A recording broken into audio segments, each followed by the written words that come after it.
I wanted to talk about the three friends. And the three friends are Job's three friends. Now, I don't know if you know the story of Job.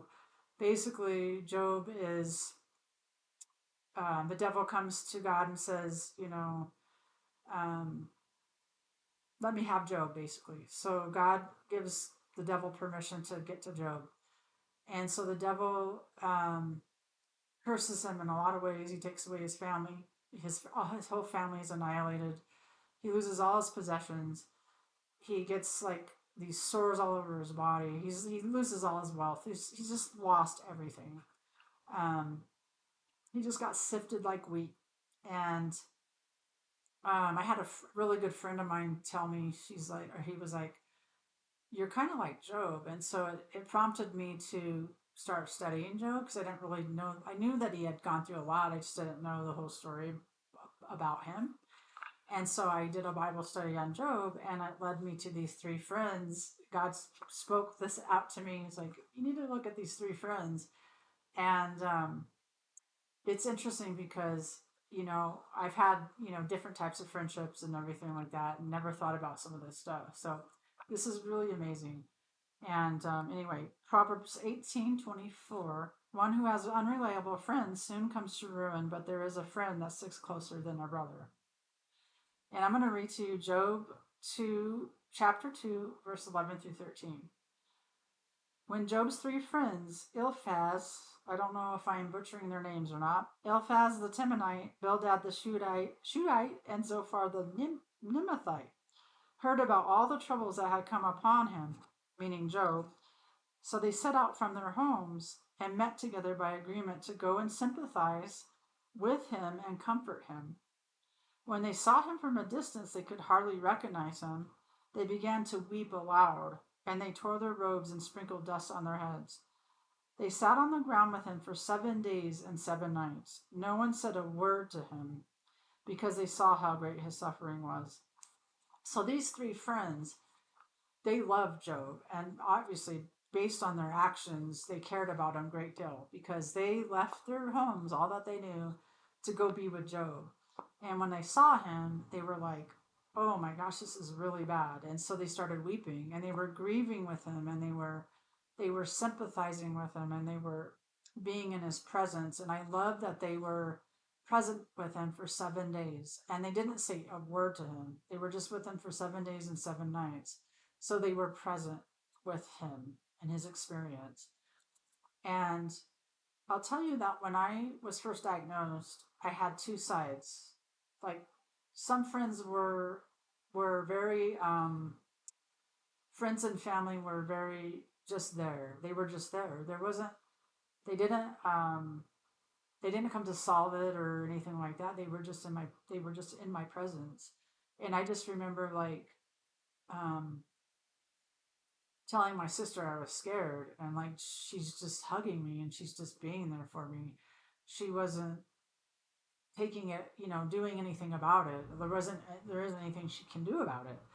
And so there was no fixing. It was just more about people being in the present moment with me, and that meant a lot to me. Now there was another side of it where people weren't present and they weren't in the moment, and they were more like, what can we do to fix it? What's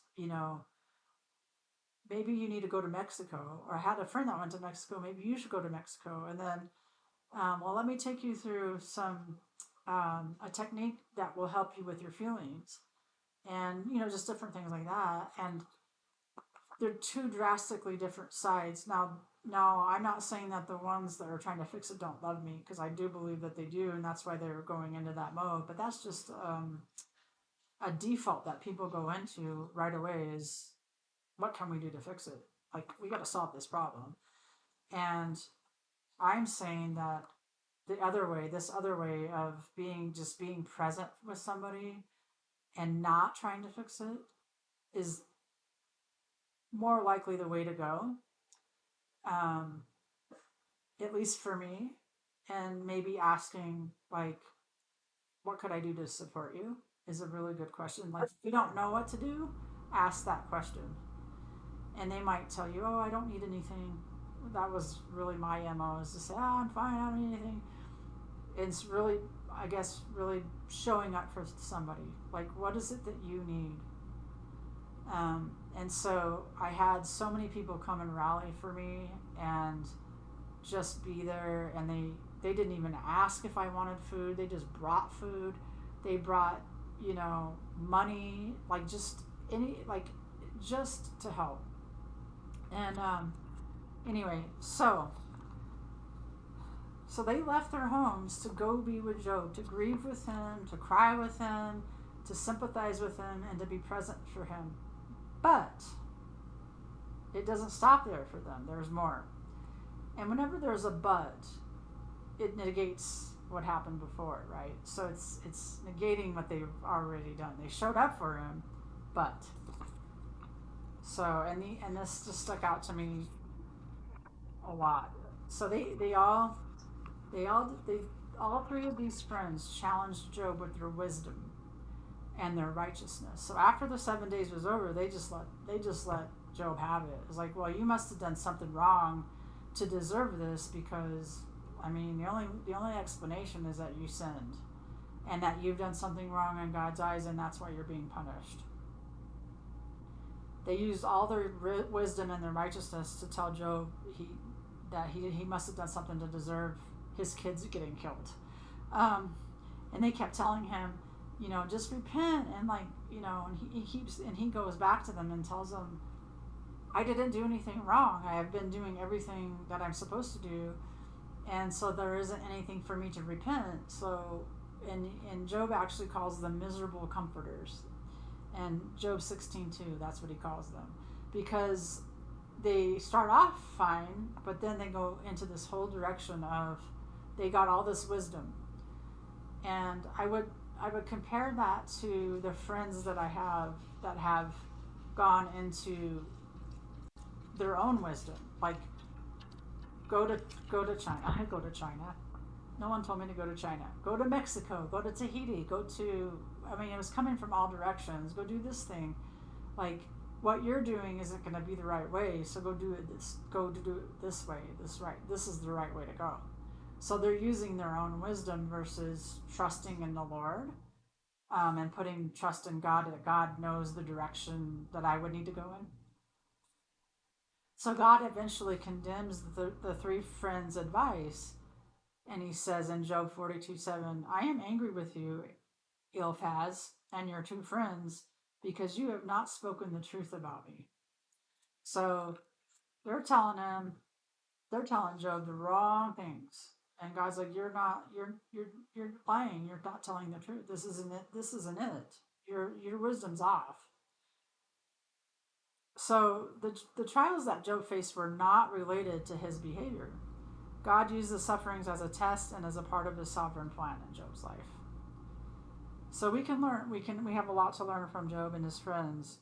When when I kind of mentioned this earlier about what I went through, is when someone's hurting, is we can follow the positive example by going to the person and being with them, mourning with them, and sympathizing with them, even if we don't have anything to say. And a lot of people don't know what to say. When I tell people, listen, I have two different cancer diagnoses. It's like crickets. Nobody knows what to say. And they don't need to know. They don't need to know what to say. Um, we can also gain wisdom from what Job friends did wrong. We should not assume that troubles are the sure sign of God's judgment. So, I could say, I got cancer because I'm a sinner. That's not actually true. We should not assume that troubles are the sure sign of God's judgment. Instead of telling a hurting person to admit his wrong and repent, when we don't know the reason for the suffering, we can join together and encourage a friend to endure faithfully, knowing God sees our pain and he has a purpose for it.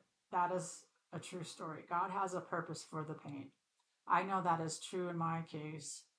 I've been able to, and I pray to God all the time, please turn my pain into a purpose, turn it into something amazing, to where that it can help lots of people. I have, there's a camp that I went to called Epic Adventure, and it's a prime example of turning some pain into something purposeful and something meaningful that helps a lot of other people.